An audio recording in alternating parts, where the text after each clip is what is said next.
轩，现在中国最大的杀手锏当然就是什么稀土。他前几天17号的时候还在吹嘘说内蒙古包头的钢厂，这个是我们的第8大的工业城市，我们就要靠着这个走进全世界，我要控制全世界。就没想到这个事情发完之后，隔天钢厂做稀土的爆炸了。照片说，本来中国已经穷的只剩下稀土了，但没有想到连稀土都会背叛他自己。为什么？因为就在包头，也就是呢在内蒙古一带，原本呢这边是他们一个大规模的一个重点项目，也就是这边所花的钱、砸的资源以及进行整改，要把这个稀土给搞得蒸蒸日上。结果你看到了，真的蒸蒸日上了，只是跟中国想象的不一样。来，天边那一朵云来照了。那个不是正常的云哈，那是爆炸，是蕈状云的感觉。对，好巧不巧的，整个它有一个类似我们讲水炉的东西哦。你有没有看过自己家里面顶楼都有那种水塔，对不对？拍照，整颗飞出去外面，往上碰上去啊，对，跟冲天炮一样，吓死了！真的各位，它是整个我们讲冲出来了吧？就是这一颗，对啊，对。然后后来的自由落体之后呢，砸到了附近，对，打造你看就这样。哦，像什么天外奇迹有没有？原本人家是房子飞出去，它是整个水塔，类似像水塔一样的东西飞出去，然后砸到地上之后，留下一个很大的深坑啊！就是你去厂房现场看你会发现一件事情，不止这颗球而已。来，这就是现场厂房的地方，整个来里面密密冒冒。等于是呢，坍塌，现场呢出现很大的公安意外，因为根据中国官方释出来的数字大概有2个人不幸的上身有2人重伤，然后有80几个人轻伤。它是所有东西都已经歪七扭八，钢筋水泥那个炸力量它有多大？对，所以你看这阵发生爆炸，甚至有现场有工人就逃卡那边卡掉，代表说什么呢？他还可以站着，但是呢他已经受伤。所以像这样的案例呢，我坦白讲，实际上的死伤之数你不知道，因为很多事情都被他们压下来，而且内部呢，大部分只剩下一大堆废铁，像那种钢材一样，整个全部都躺在地上，连附近玻璃都被炸烂。所以呢，中国包括他们的书记第一时间就赶到现场。但你知道为什么这个对中国来讲呢是很重要的一个项目吗？因为以前他们讲说有8大这种工业城市的项目，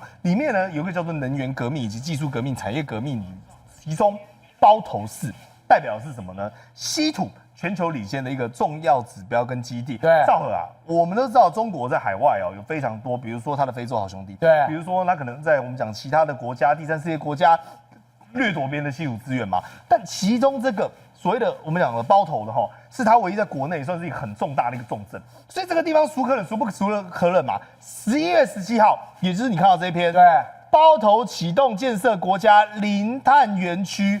才跟你讲说我的环境优美，我的能源呢是干净的。对，马上隔天水崩你垮。看到这边来，我们看到这个2026 1月17号才刚刚讲完，而且你知道为什么他现在就加强这个项目吗？因为这是对于日本来讲的一个神兵利器。对，你看中国政府考虑收紧2025年4月是要列管的中重稀土相关物项的出口许可，而且呢是鉴于日本的恶劣表现。现在呢，公告说军民两用的2000物品呢，其中多项就含稀土、化学品、无人机、电信、合金以及核能材料。所以他要干嘛？我刚要跟人家开战，对，结果我膛炸了，后面就失火了，马上就膛炸了。所以你知道吗？他们的高管对这件事情有多紧张北京中央直接下令，你看中华人民共和国应急管理部我们看过中国那么多的公安事故，我们关键时刻讲了无数场，很少看他们有这么样的反应，大部分都是摸摸鼻子装作没这件事情。结果他直接跟你讲说，国务院安委会决定对事故查处，挂牌督办。来，哇塞，关键就在这4个字，对，挂牌督办。什么意思？挂牌督办的意思就是说，你下面我不用等你交报告，对，理论上原本的逻辑是你的省政府。或者是呢，像你这个内蒙古包头里面，它可能有些特区，我要你特区的我们讲书记或领导人呢，向中央呈报说你这次的调查结果，他说不是，我国务院直接介入。我跟你讲，代表一件事情，这个包头要有人事大地震，一定要有人人头落地负责，就是底层这些官，因为中央下来2个月，我跟你讲查不了什么，但是呢，他一定要雷厉风行，就是把所有事情解决。但你知道为什么这么紧张吗？我跟你讲，其实有一个很大的概念，来照这一张的照片我不细部介绍。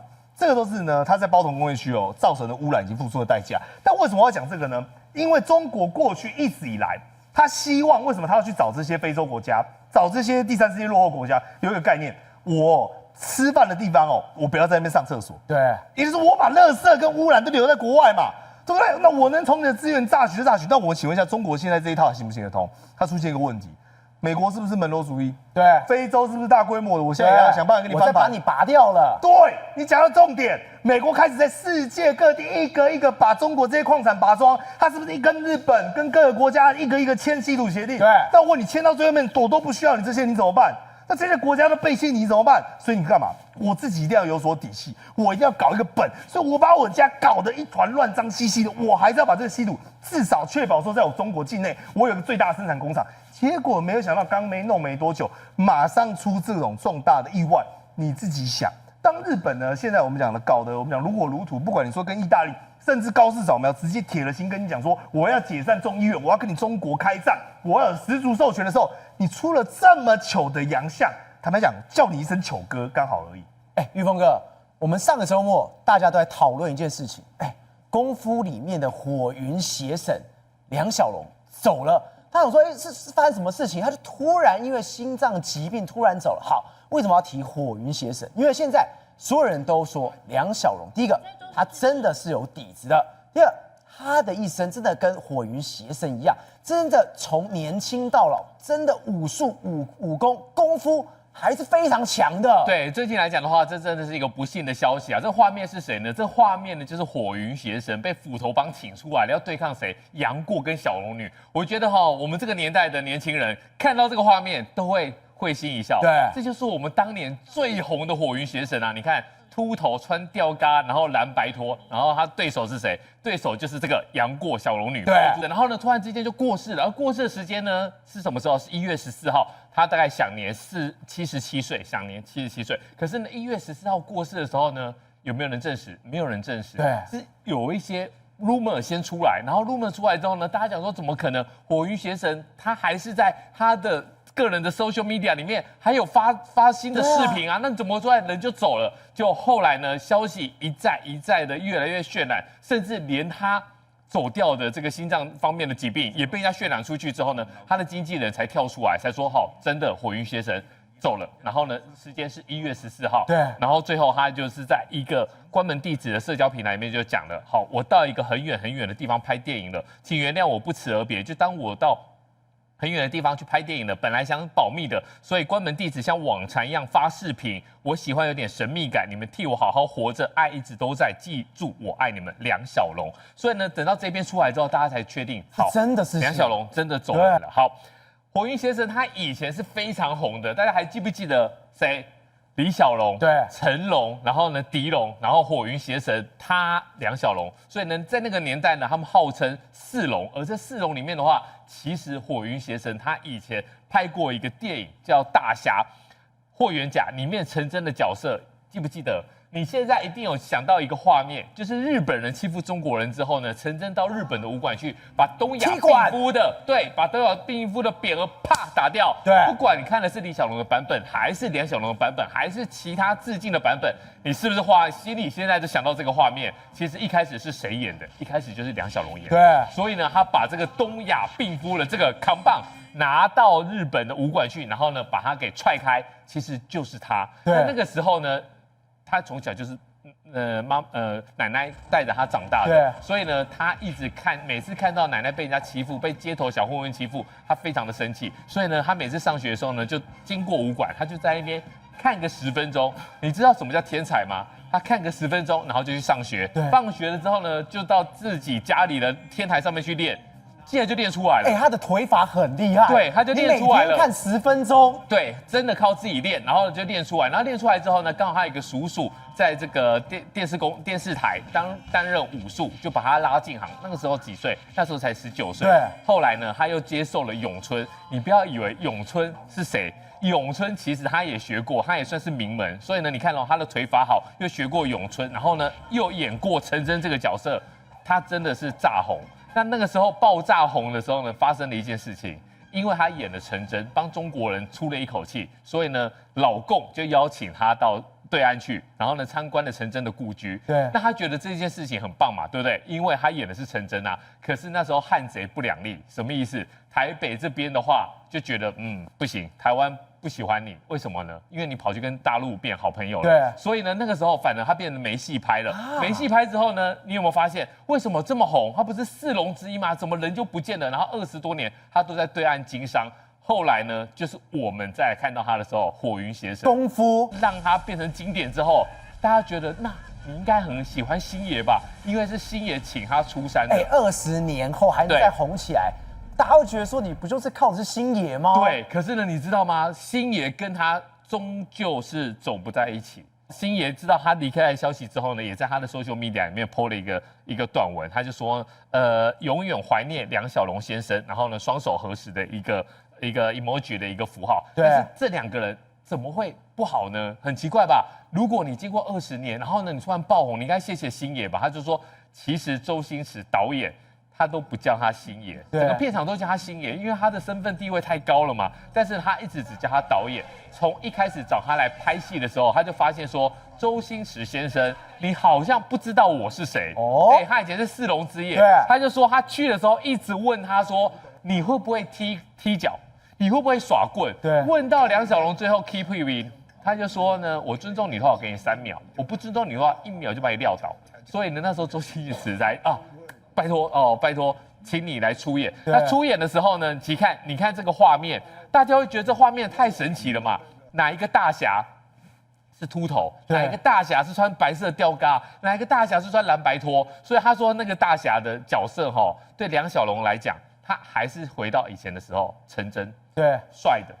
我这才是大侠嘛！对，你弄成这个样子，他把我跟这个丑角一样。对，他说他在片场化完妆之后呢，他不好意思出去跟大家吃饭，可是他对星爷还是有很多的维持。第一个钱，对，他觉得你来找我，那你肯定要重金礼聘我嘛。对，你如果是看中我的话，他说薪水根本不到他1个月经商的钱。然后呢，第二个，他就是我们刚才讲的火云邪神的造型，他对他来讲，他真的不能接受。对。然后还有第3个，他就说他从19岁就当武术指导当武行，然后后来当武术指导，后来演陈真的角色。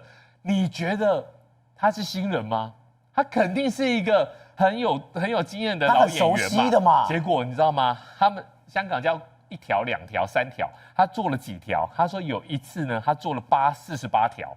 你说他 NG 了48次，他演了48次，做了48条，他根本不知道你到底导演你要什么。结果呢，周星驰就说好，那我告诉你，你把你刚刚第2次 NG， 就是所谓的第2条的第3句对白，你那个表情做出来就好。你做了48次。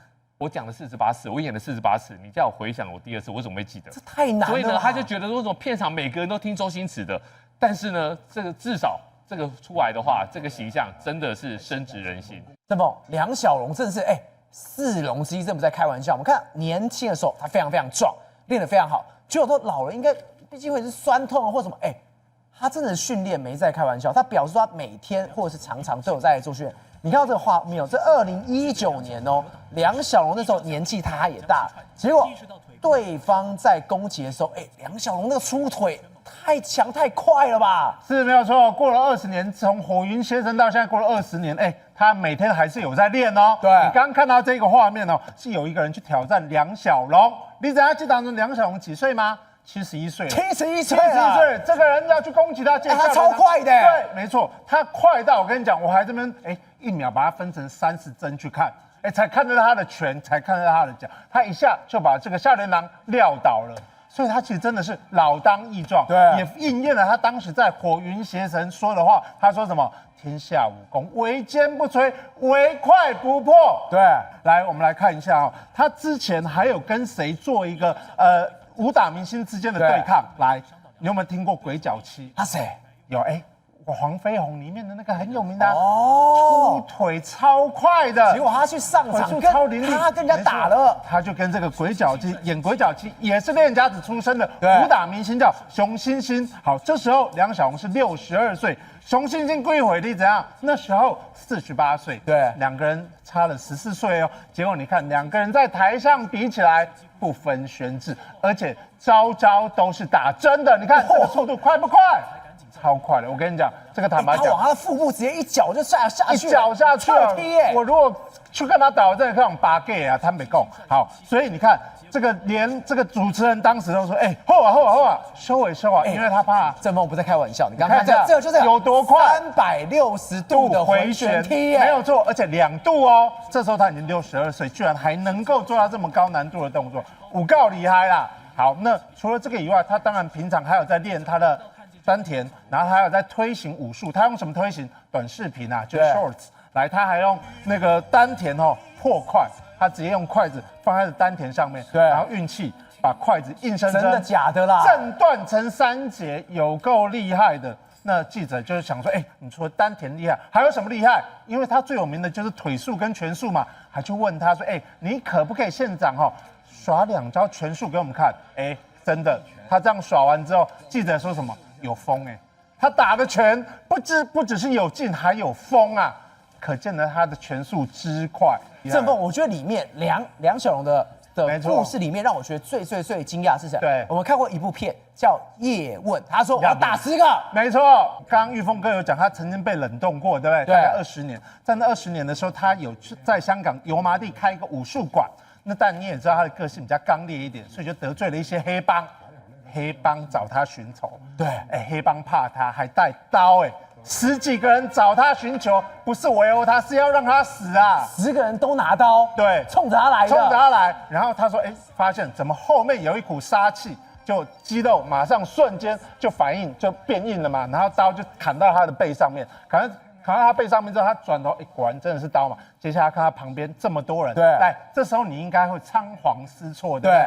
结果他说没有，他还真的在直播上面把他的刀疤露了出来。刀疤，刚刚那个是什么？刚刚那是他背上第一时间的刀，就这个，没错，第一时间3刀偷袭了他被砍了3刀，对不对？结果诚如你刚刚讲，1打10，然后他就把其他这些歹徒的刀抢过来之后呢，我跟你讲，他的武馆在11楼，他从11楼劈到1楼，真的11楼11层楼梯全部都是血。